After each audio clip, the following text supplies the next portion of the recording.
తో పాటు బీసీ నాయకురాలు జయంతి గౌడ్ గారు ఉన్నారు. మాట్లాడదాం. అక్క చెప్పండి, నిజంగా నిన్న జరిగినటువంటి సంఘటన అంటే తీన్మార్ మల్లన్న పైన దాడి జరిగింది అనుకోవచ్చా, లేకపోతే బీసీల పైన దాడి జరిగింది అనుకోవచ్చా? ఏం చెప్తారు? యావత్ బీసీల మీద దాడి జరిగిందని చెప్పాలి.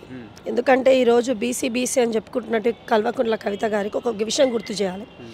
గతంలో టీఆర్ఎస్ ప్రభుత్వం ఉన్నప్పుడు 34% ఉన్న బీసీ రిజర్వేషన్ తగ్గించింది టీఆర్ఎస్ ప్రభుత్వం కాదా అని చెప్పి నేను ప్రశ్నిస్తున్నాను.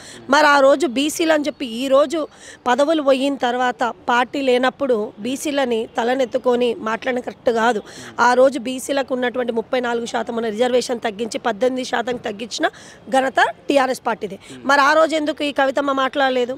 ఉన్న రిజర్వేషన్ తగ్గించకపోగా ఈరోజు 42% బీసీ రిజర్వేషన్ వచ్చింది నా వల్లనే అని చెప్పేసి మాట్లాడడం మాత్రం సరైంది కాదు. ఈరోజు తెలంగాణ రాష్ట్రంలో ఈరోజు 42% రిజర్వేషన్ వచ్చింది అంటే కాంగ్రెస్ పార్టీ ద్వారానే వచ్చింది. ఎందుకంటే వాళ్ళు గతంలో కామారెడ్డి డిక్లరేషన్ అప్పుడు 42% రిజర్వేషన్ బీసీలకు కల్పిస్తామని చెప్పి ఉద్దేశంతో చెప్పడం జరిగింది. అదేవిధంగా ఎన్నో ధర్నాల ఉద్యమాల తర్వాత బీసీల కళ తెలంగాణ రాష్ట్రంలో కళ నిజమైంది.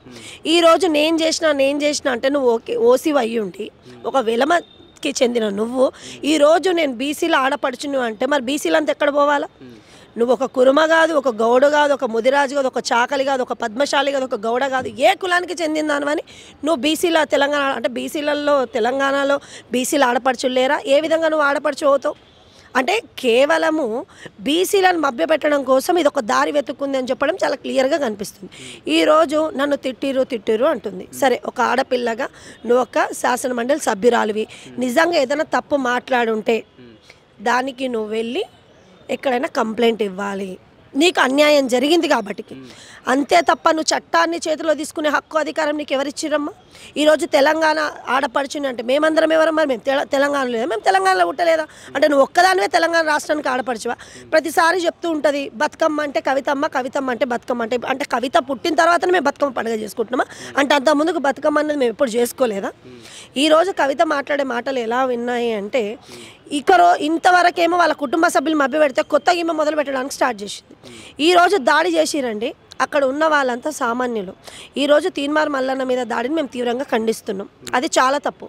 నిజంగా ఒకవేళ తనకి ఏదైనా అన్యాయం జరిగితే తను లీగల్గా చూసుకోవాలి తప్ప ఒక రౌడీయిజం చేస్తూ వాళ్ళ అనుచరులను పంపించి దాడికి ప్రయత్నించి ఇప్పుడు అక్కడ ఎవరికైనా ప్రాణహాని జరిగి ఉంటే ఆ బాధ్యత ఎవరు తీసుకుంటారు?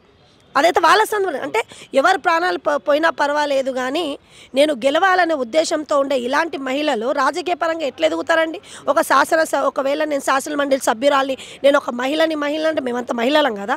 అక్కడ నిన్న గొడవ జరిగినప్పుడు అక్కడ మహిళలు కూడా ఉన్నారు. వాళ్ళకి ఏదైనా ప్రాణహాని జరుగుంటే ఎవరిది రెస్పాన్సిబిలిటీ? నువ్వు తీసుకుంటావా?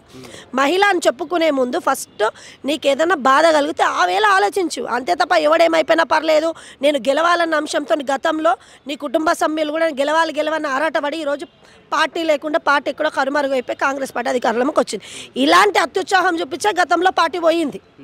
అంటే ఇలాంటి అత్యుత్సాహం ఏమో కూడా చూపిస్తుంది. అంటే జాగృతి అధ్యక్షురాలైనంత మాత్రాన్ని చట్టానికి చేతులు తీసుకోమని ఏ రాజ్యాంగంలో ఈమెకు రాసి పెట్టినమ్మా? అది కరెక్ట్ కాదు. ముఖ్యంగా నేను చెప్పేది ఏంటంటే ప్రభుత్వానికి కూడా గౌరవ ముఖ్యమంత్రి రేవంత్ రెడ్డి గారికి నా విజ్ఞప్తి ఏంటంటే ప్రతిరోజు చూస్తున్నాం ఏదన్నా ఒక మొన్న మహా న్యూస్ మీద టీఆర్ఎస్ కార్యకర్తలు దాడి చేశారు అంటే మీడియా ఏదన్నా నిజం చెప్పినప్పుడు వాళ్ళ నోరు నొక్కే ప్రయత్నంగా ఇలాంటి దాడులకు పాల్పడుతూ భయభ్రాంతులకు గురి చేస్తున్నారు అన్నది క్లియర్గా కనిపిస్తుంది. అంటే మీడియా ప్రజలకు ఏదైతే ఉందో అది క్లియర్గా చూపిస్తుంది అన్నది మనకు క్లారిటీగా కనిపిస్తుంది. అంటే మీడియా చూపించొద్దు, వాస్తవాలు కనిపించదు, అవాస్తవాలు కనిపించాలనే ఉద్దేశంతోనే వీళ్ళు దాడులు చేస్తున్నారు అన్నది అర్థమవుతుంది. కవిత ఏం చెప్తుంటే కవిత కాదు జాగ్రత్తలో ఉన్న మహిళా నాయకులు ఏం చెప్తారు అంటే ఓన్లీ నిరసన జరపడానికి మాత్రమే ఆఫీస్కి వెళ్ళినా వీళ్ళే గన్తో బేరించి మాపై కాల్పులు జరిపారని చెప్పి మాట్లాడుతూ ఉన్నారు. ఇప్పుడు మీరు అక్కడ క్లియర్గా చూశారు. ఫస్ట్ అక్కడ ఉన్న మహిళలు, అక్కడ ఉన్నటువంటి పోలీసు అధికారులు అండి, అక్కడ గన్మైన్లు ఉన్నారు, వాళ్ళ మీద దాడి ఖండించి వాళ్ళని కొడుతున్న దృశ్యాలు మనం చాలా క్లియర్గా చూడడం జరిగింది. నిరసన అనేది నిజంగా ఆమె విషయంలో ఎవరైనా తప్పుగా మాట్లాడితే వాళ్ళ ఆఫీస్ ముందు కూర్చొని ధర్నా చేయాలా, నిరసన వ్యక్తం చేయాలా, లేదా వాళ్ళ మీద కంప్లైంట్ ఇవ్వాలా, అలాంటివి చేయాలి తప్ప లోపలికి వెళ్ళిపోయి దాడులు చేసి రక్తపాతం సృష్టించి వాళ్ళకి ప్రాణహాని కరే విధంగా చేసినట్టు దాన్ని నిరసన అని ఎలాగంటారంటే ఏ చట్టంలో రాసిందండి దాన్ని నిరసన అని చెప్పడానికి? అది నిరసన కాదండి. వాళ్ళు దాడి చేయాలి అన్న ఉద్దేశంతో డైరెక్ట్గా ఒకవేళ మీడియా మీద దాడి చేస్తే తప్పుదోవ పడుతుంది అని చెప్పి ఒక చిన్న అంశాన్ని పట్టుకొని మీడియాను కూడా ధ్వంసం చేసి వాళ్ళ నోరు నొక్కే ప్రయత్నం చేసిరు అనేది చాలా క్లియర్గా అనిపించింది. మేము ఒకటే కోరుకుంటున్నాం, గౌరవ ముఖ్యమంత్రి గారిని కూడా గతంలో టీఆర్ఎస్ పార్టీలో ఉన్నటువంటి వ్యక్తులు ఏ విధంగా ప్రవర్తించారో, ఎంత దాడిలో పాల్పని చూసినాం. మొన్నటికి మనకు మహా న్యూస్ మీద కూడా దాడి జరిగింది. అంటే ఎవరైతే ఏ న్యూస్ ఛానల్ అయితే క్లియర్గా ఉన్నది ఉన్నట్టు చూపిస్తున్నారో వాళ్ళ మీద దాడులు జరుగుతున్నాయి అన్నది ఇక్కడ క్లియర్గా అర్థమవుతుంది.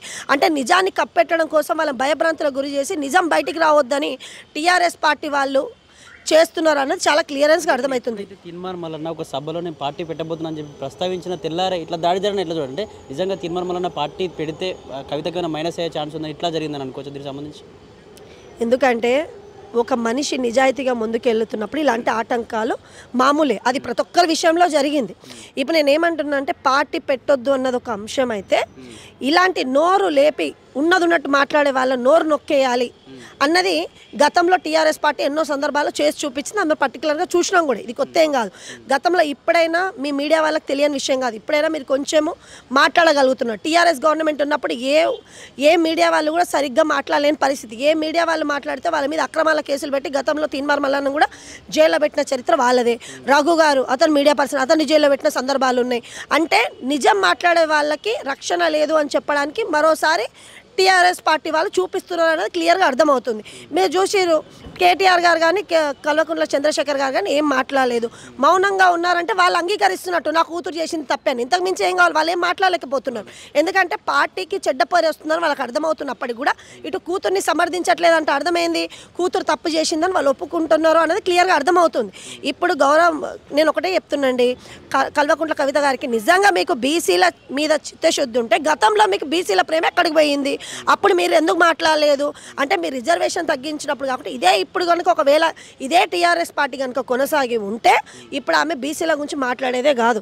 ఈరోజు కాంగ్రెస్ పార్టీ అనుకుంది 42% రిజర్వేషన్లు కల్పిస్తా అని.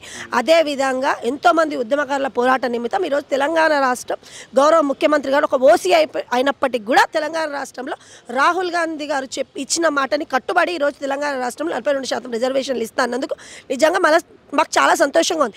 మేము నిజంగా కృతజ్ఞతనే చెప్పుకోవాల్సి వస్తే గౌరవ ముఖ్యమంత్రి రేవంత్ రెడ్డి గారికి చెప్పుకుంటాం తప్ప ఈమె ఏం చేసిందని చెప్తాం. నిన్నాక ఉండొచ్చు ఈమె పోరాటం చేస్తే మాకు 42% రాలేదు. ఇక్కడ ఎంతోమంది నాయకులు ఉన్నారు, ఎంతోమంది బీసీ వర్గానికి చెందిన ఎంతో బీసీ సంఘాలు ఉన్నాయి. కుటుంబాలను వదిలేసి రోడ్ల మీద నుంచొని మాకు రిజర్వేషన్లు కావాలంటే ఈరోజు రిజర్వేషన్లు వచ్చింది తప్ప మా అంటే 2-3 నెలల నుంచి పోరాటం చేస్తున్న కవిత చూసి మన తెలంగాణ రాష్ట్రం రాలేదు. గతంలో 33% రిజర్వేషన్లు వస్తే నా వల్లనే వచ్చినాయి అన్నది. ఆమె వల్ల ఏం రాలేదు. ఆమె ఒక్కసారి మాట్లాడంగా రిజర్వేషన్లు వచ్చేస్తే అంటే ఆమె చెప్పుకోవడం ఏంటంటే ప్రతిదీ నా వల్లనే వచ్చింది, నేనే ఇచ్చినా. గతంలో వీళ్ళు చెప్పారు తెలంగాణ రాష్ట్రం నేనే తెచ్చినా. 1200 మంది విద్యార్థులు ఆత్మహత్యలు చేసుకుంటే ఈరోజు తెలంగాణ రాష్ట్రం ఏర్పడింది. కానీ ఏ ఒక్కనాడు కూడా ఆ విద్యార్థుల కుటుంబాలను పరామర్శించిన దాఖలాల్లో కూడా కేసీఆర్ గారికి లేవు. ఆ కుటుంబాన్ని ఎప్పుడు పరామర్శించింది కూడా లేదు. ఈరోజు తెలంగాణ రాష్ట్రం వచ్చిందంటే కల్వకుంట్ల కుటుంబానికి అది పరిమితమైంది తప్ప పేద ప్రజలకు ఎప్పుడు కూడా పరిమితం కాలేదు. గతంలో అది 10 సంవత్సరాలు ఉన్నా కూడా ఏ ఒక్క రోజు కూడా శ్రీకాంతచారి కుటుంబానికి కూడా వాళ్ళు నమ్మించి గొంతుకు వచ్చిన చరిత్ర మనం చూసుకున్నాం. ఈరోజు నిజంగా ఏ ప్రభుత్వం అయినా సరే, నేను గౌరవ ముఖ్యమంత్రి గారికి చెప్పిన గతంలో మీరు కూడా మేనిఫెస్టోలో క్లియర్గా చెప్పినారు విద్యార్థుల కుటుంబాలని మేము ఆదుకుంటామని. ఇప్పటికైనా ఈ ప్రభుత్వం అయినా వాళ్ళ విద్యార్థుల కుటుంబాలు ఆదుకుంటే నిజమైన తెలంగాణ వచ్చిందని చెప్పేసి నేను భావిస్తాను.